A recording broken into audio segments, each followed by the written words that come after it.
Bonsoir David. Premier match en tout cas à domicile pour le Racing Besançon face à Huescal ce soir. Match nul 2 buts partout. Vous avez mené dans cette partie, vous avez été mené, vous avez réussi à égaliser dans les arrêts de jeu à la 90e minute de jeu. Comment tu ressors un petit peu de ce premier match ? On a fait 2 matchs. Ce soir, on a fait une première mi-temps plutôt cohérente, puisqu'on mène au score. Peut-être on doit avoir on aurait pu revenir à la mi-temps avec 2 buts d'écart, chose qui n'a pas été faite. Malheureusement, on ne fait pas la deuxième mi-temps qu'on souhaitait tous, puisqu'on s'est donné bâton pour se faire battre, puisque on commet une erreur sur le premier but qu'on encaisse, et derrière, il ne se passe plus rien dans notre jeu. Voilà, tout simplement.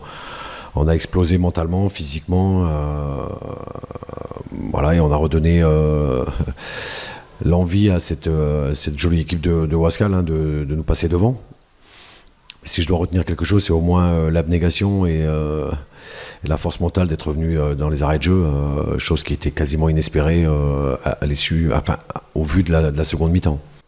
Comment tu expliques justement cette seconde période où vous avez qu'une frappe, on va dire une tête sur un centre à la 76e minute de jeu et sinon rien avant? Je l'explique, c'est que déjà d'une, on a explosé physiquement. Je trouvais qu'on a manqué de fraîcheur physique. On a surtout sombré sur le but qu'on encaisse. Alors c'est vrai que le deuxième arrive très vite derrière, donc forcément, comme je te l'ai dit, il ne se passe plus rien. Ce qui est embêtant, c'est que quand on fait ce genre de match où en tous les cas on ne remplit pas les cases, c'est difficile d'espérer autre chose que ce point inespéré en fait. Ce soir, vous avez souvent été pris au piège du hors-jeu, surtout en première période, car vous avez eu des occasions quand même. Vous auriez pu avoir des occasions assez franches sans ces hors-jeux. Ouais, on a été impatients dans nos choix de course, mais même si je suis pas convaincu sur tous les hors-jeux qui ont été signalés. Mais bon, ça fait partie du jeu. Mais non, on a manqué de poids. De toute manière, après notre bonne maîtrise sur la première mi-temps, on a manqué de patience dans les dernières courses, pardon. Mais ça n'explique pas, c'est pas pour ça qu'on n'a pas fait le match qu'il fallait.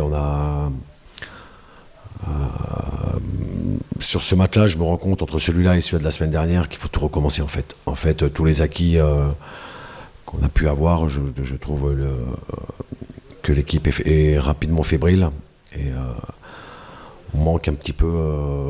C'est un paradoxe, puisque c'est une équipe qui est en place depuis un an. Mais en tous les cas, on devrait afficher beaucoup plus de sérénité, en tous les cas dans le jeu, comme on l'a fait en première mi-temps, et pas faire des matchs gruyères avec tous ces trous là qui nous empêchent d'évoluer correctement et d'avoir ce contrôle du match. Voilà, parce qu'en fait, en deuxième mi-temps, on n'a jamais eu le contrôle du match. Bon, le point positif ce soir, c'est que l'équipe n'a pas lâché, et surtout, elle est revenue au score à la fin de cette partie. Ouais, c'est inespéré, mais après, elle a dégagé beaucoup d'envie sur le but, puisque je crois qu'on est 3 joueurs à pouvoir toucher le ballon avant de le glisser au fond. Alors c'est bien, parce que on a montré de l'abnégation sur celui-là, mais c'est avant, moi ce qui me dérange, c'est ce qui s'est passé avant. On a eu aucune maîtrise, aucun contrôle du jeu en deuxième mi-temps.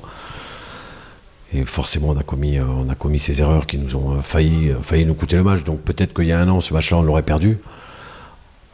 En tous les cas, aujourd'hui, on ne l'a pas perdu, mais ça montre qu'il y a énormément de travail encore à accomplir. Alors, il y a cette fin de match aussi houleuse, où il y a beaucoup de carton rouge de Rafael Diaz aussi également. Il s'est passé, pourtant c'est pas un match forcément tendu, mais tout a un petit peu dégénéré à la fin de cette partie. C'est un peu dégénéré parce qu'il y a eu forcément de la frustration peut-être du côté de Huescal, parce que nous on est resté cohérents. On sait, c'est une équipe qui parle beaucoup. Au-delà de sa qualité première qui est le football, mais sur le premier carton rouge de chez eux, je sais même pas pourquoi il a pris, je pense parce que là il a du mal parler. Après le second, c'est une agression sur le petit Ryan, et puis derrière c'est tout ce qui s'ensuit. Raph il vient s'interposer comme un bon capitaine, et puis il se fait punir aussi, mais ça montre qu'on est fébrile.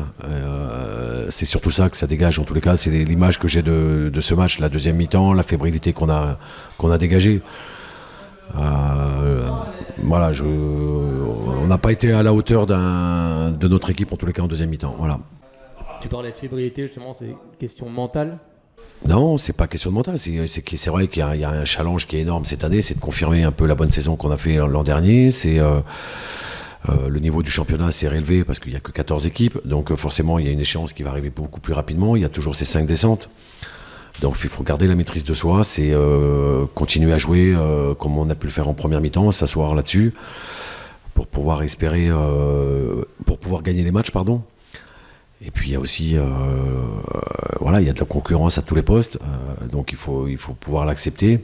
Et puis voilà, ça met. Aujourd'hui, tout le monde sait que tout le monde peut jouer dans cette équipe.